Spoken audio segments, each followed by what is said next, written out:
اور یہ آیت نازل کدو ہوئی ہے؟ اس آیت کے دو شان نزول بیان کیتے گئے ہیں۔ ایک یہ ہے لوگاں نے جو منافق نے، مشرک نے، کفار نے، انہوں نے یہ سازش کی تھی۔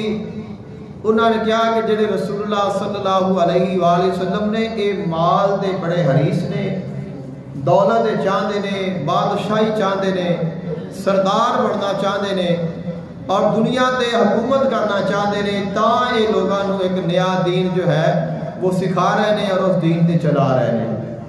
انہوں نے مال چاہیے ہے، سونا چاندی وغیرہ۔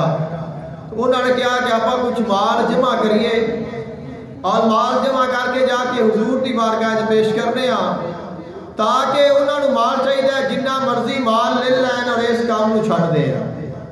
انہوں نے کچھ مال جمع کیتا اور جمع کر کے حضرت عباس رضی اللہ تعالی عنہ کو دیتا اور انہوں نے کہا کہ تسی یہ لے جاؤ حضور کی بارگاہ پیش کرو اور انہوں نے ساڈا پیغام دیو کہ جنہ تمہیں مال چاہیے اساں دیاں گے لیکن اس دین کو ترک کر دیو اور ساڈے دین تے آ جاؤ۔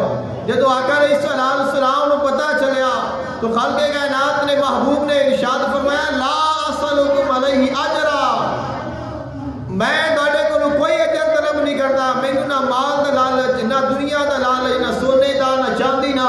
فرمایا اساں جو پیغام پہنچا رہے ہیں فقط اپنے مالک دی رضا واسطے پیغام پہنچا رہے ہیں۔ اور دوسرا اس آیت کا شان نزول بیان کیتا گیا۔ صحابہ کرام علیہم رضوان نے خود ارادہ فرمایا، خود انہوں نے سوچا آقا علیہ السلام نے ساڈے اوتے بڑے احسان نے۔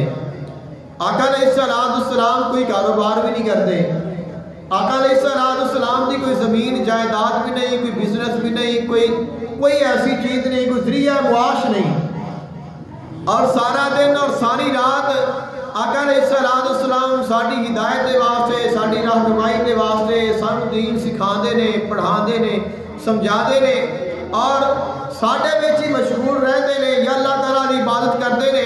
تو سانو چاہیے ہے اساں بطور ہدیہ حضور دی بارگاہ وچ کچھ پیش کریے۔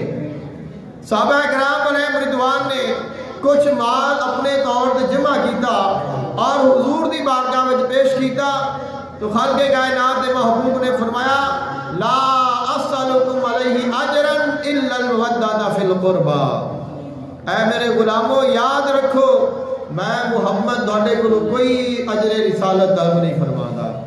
فرمایا کہ سانو کسے دے مال دی کوئی حاجت نہیں، کوئی طلب نہیں، ساری طلب ہے تساں صرف ایمان والے بن جاؤ، تساں جہنم دے کولوں بچ جاؤ اور جنت دے وارث بن جاؤ۔